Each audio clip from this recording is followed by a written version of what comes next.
chamado Padre Adevar, queridos irmãos e irmãs.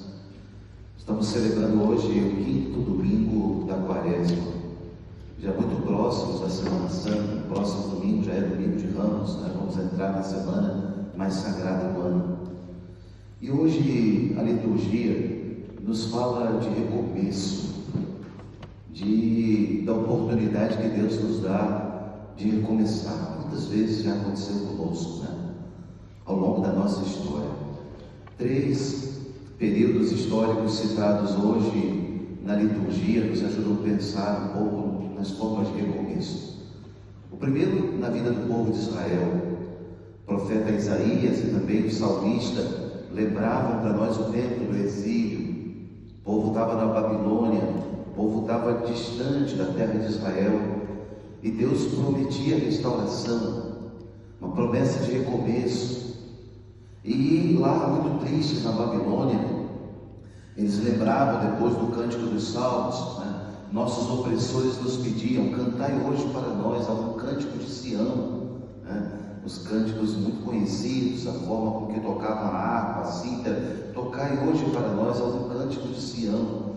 E eles falavam: como haveremos de cantar os cantares de Sião numa terra estrangeira? Se de ti, Jerusalém, algum dia eu me esquecer, que resseque a minha mão, que se seque a minha língua, né? Que se colhe a minha língua ao céu da boca, se de ti eu não me lembrar. E eles diziam: junto aos rios da Babilônia, nos sentávamos chorando, com saudade de Sião.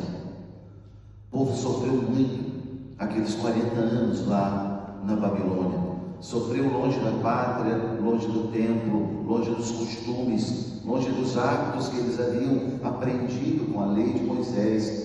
Deus havia educado esse povo, e diante do paganismo sofreram muito. Mas a leitura de hoje dizia isso de forma tão bonita, né? Deus prometendo essa restauração. O povo, Deus dizia: este povo eu criei para mim, e ele cantará os meus louvores. Também o salmista lembrava para nós isso, né? Quando o Senhor reconduziu nossos cativos lá da Babilônia, parecíamos sonhar, encheu-se de sorriso a nossa boca, nossos lábios de canções. O povo começou de novo a cantar de alegria, porque parecia que o exílio não ia acabar nunca. Mas, queridos, Deus não se esquece dos seus, e no tempo certo, Deus envia a sua graça, o livramento necessário e as formas de recomeço que Ele sabe melhor do que cada um de nós. Por isso também o salmista dizia assim: olha só, chorando, os que lançam as sementes entre lágrimas ceifarão com alegria. Lançam as sementes entre lágrimas.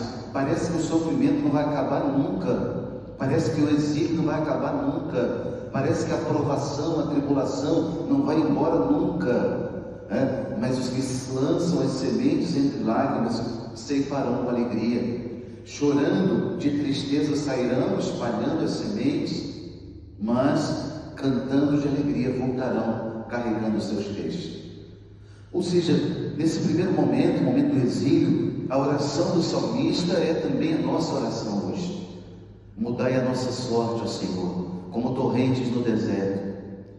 Tem coisas que eu e você não podemos mudar, mas Deus pode. E Deus espera de nós uma oração sincera, uma oração humilde, uma oração persistente, uma oração confiante. A palavra do salmista era essa: mudai a nossa sorte, ó Senhor. Quem sabe hoje também você precisa rezar isso: mudai a nossa sorte, ó Senhor, como torrentes no deserto.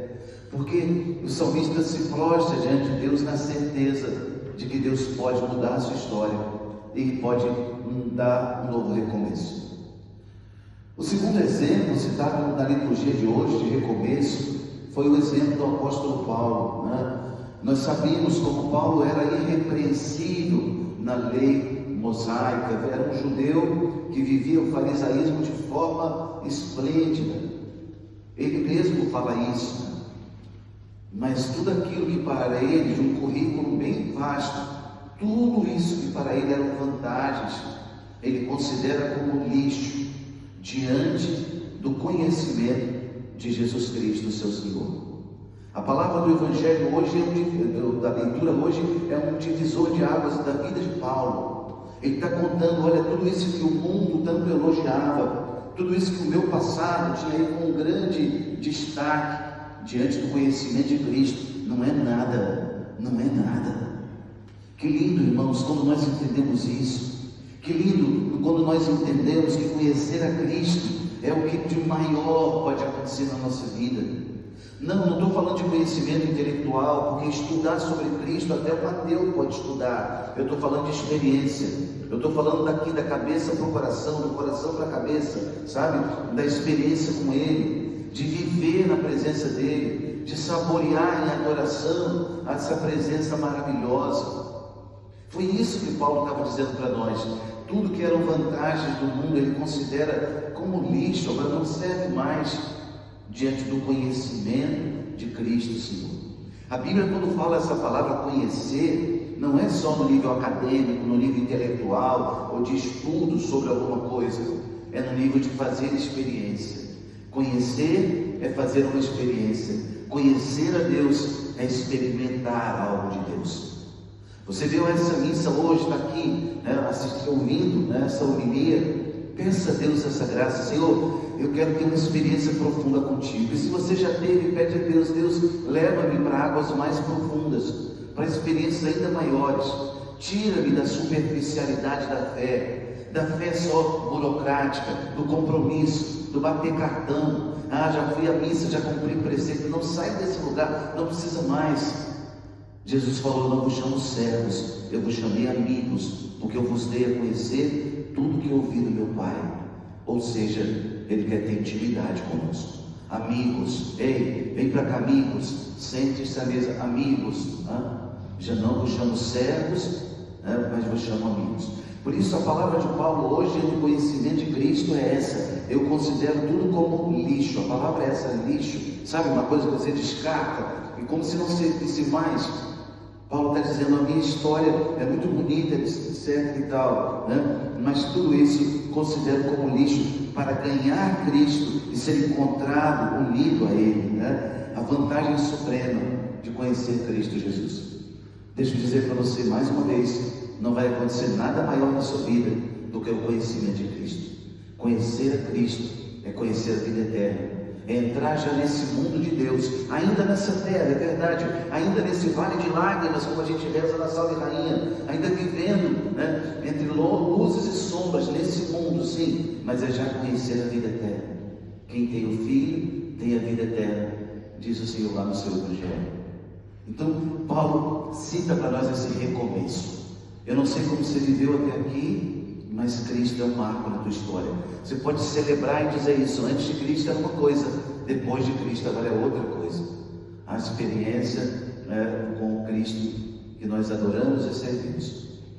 Terceiro exemplo citado na liturgia de hoje, recomeço dessa mulher que fora flagrada em adultério. Nós nem sabemos o nome dela. Quem era essa mulher? Ninguém sabe.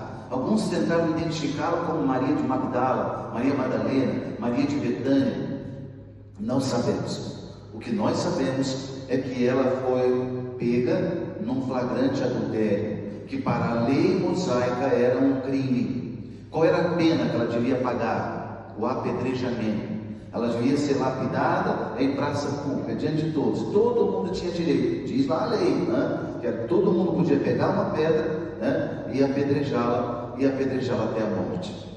Era essa a pena que ela deveria sofrer. Para nós parece absurdo, uma coisa, poxa, ela está cometendo adultério, problema da vida dela, tal. Na sociedade antiga que Jesus vivia, não era assim.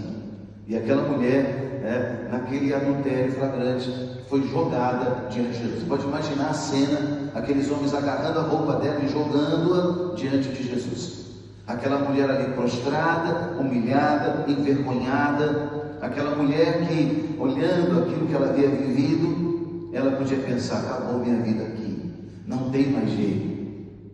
Algumas vezes na nossa vida também acontece isso, Parece que você olha para um problema tão grande e você pensa: não tem mais jeito. Olha para uma doença, para uma tribulação, olha para um desemprego, para uma falência, sei lá, para uma dívida enorme, não tem mais jeito. Sabe aquela hora que vem o desânimo? Sabe aquela hora que vem o cansaço e você fala, não tem mais jeito? Aquela mulher olhando para o que viveu até ali, o que ela havia vivido, jogaram diante de Jesus. Rabi, você não é mestre? O que você diz dessa mulher? Os fariseus estavam sempre tentando armar uma cilada para Jesus. Numa outra ocasião, pegaram uma moeda, aí a inscrição de César, é lícito ou não pagar o imposto a César? E Jesus fala, é César, o que é de César, e é Deus, o que é de Deus? Aqui, a mesma coisa, Jesus desmonta aquela falsidade religiosa deles, de querer dar jeito na vida dos outros. Aquele momento, Jesus usa uma palavra de sabedoria, quem não tiver pecado, atire a primeira pedra. E essa palavra de Jesus nos ajuda com um pecado que muitas vezes pode rondar a nossa vida, que é o pecado do julgamento, que é o pecado do olhar da vida do outro, que é o pecado de tomar conta da vida do outro, de dar jeito na vida do outro, real, fisicamente ou virtualmente. A internet hoje roda o feed, vai dando jeito na vida de todo mundo, fulano não devia fazer isso, Beltrano aquilo, o outro não sei o que, teu casamento isso. Então, a gente vai dando jeito na vida de todo mundo. Jesus fala, quem não tiver pecado, atire a primeira pedra. Diz o Evangelho que na lei, a lei previa que os mais velhos começariam o apedrejamento. Mas o Evangelho diz que foram saindo um por um, a começar pelos mais velhos, ou seja, tinham mais pecado, pecaram há mais tempo, Então foram saindo. Jesus ficou sozinho com aquela mulher. Diz a palavra que ele ficou escrevendo ali no chão. O que ele ficou escrevendo? Não sabemos. Talvez reescrevendo, recomeçando a história de vida daquela mulher, revivendo, reescrevendo. Deus é assim, Ele é capaz de reescrever a tua história. Eu não sei quantos anos de vida você tem, se é jovem, adolescente, idoso, idosa, casado, solteiro, viúvo. Deus é capaz de reescrever a tua história. Lá no chão, Ele reescrevia a história daquela mulher, e ali traçava um novo começo de vida para ela. Diante dos homens o apedrejamento, diante dos homens o barulho da crítica, o barulho das pedras, o barulho da confusão, o barulho de uma vida errada, o barulho dos pecados. Diante de Jesus, o silêncio de uma vida nova, da possibilidade de um recomeço. Deixa eu dizer para você, querido, quanto tempo você não se confessa? Preste atenção, o nosso Deus é o Deus dos recomeços. Não tenha medo. A confissão é o único tribunal onde você chega lá arrependido e você tem certeza que sairá de lá absolvido. Sempre arrependido, quer mudar de vida, sai de lá absolvido. É o único tribunal, pois o julgamento de Deus é assim. É perdão e misericórdia, é possibilidade de recomeço. Agora, se também nós não quisermos, Deus vai respeitar a nossa escolha. Não, Deus, eu quero continuar vivendo no pecado. Deus vai respeitar essa escolha. Eu quero viver ainda com as coisas do mundo só, no pecado. Deus vai respeitar a nossa escolha. Agora, se eu chego arrependido, Deus tem recomeço para mim. Deixa eu dizer mais uma vez para você, o nosso Deus é o Deus dos recomeços. Perdão de Deus que gera em nós esperança. Tem jeito para a nossa vida, tem jeito para aquele que está perdido, para aquele que não encontrou nenhum caminho, ainda tem jeito, porque o nosso Deus é o Deus dos recomeços. Com aquela mulher, sozinha com ela, ele pergunta para ela, mulher, onde estão aqueles que te condenaram? Onde estão? Imagina aquela mulher cheia de lágrimas, com os cabelos ali, e tentando enxugar o rosto. Imagina a vergonha dela, ela levanta o rosto, levanta a cabeça e olha assim ao redor e vê, todos tinham ido embora. Foram embora, Senhor, foram embora.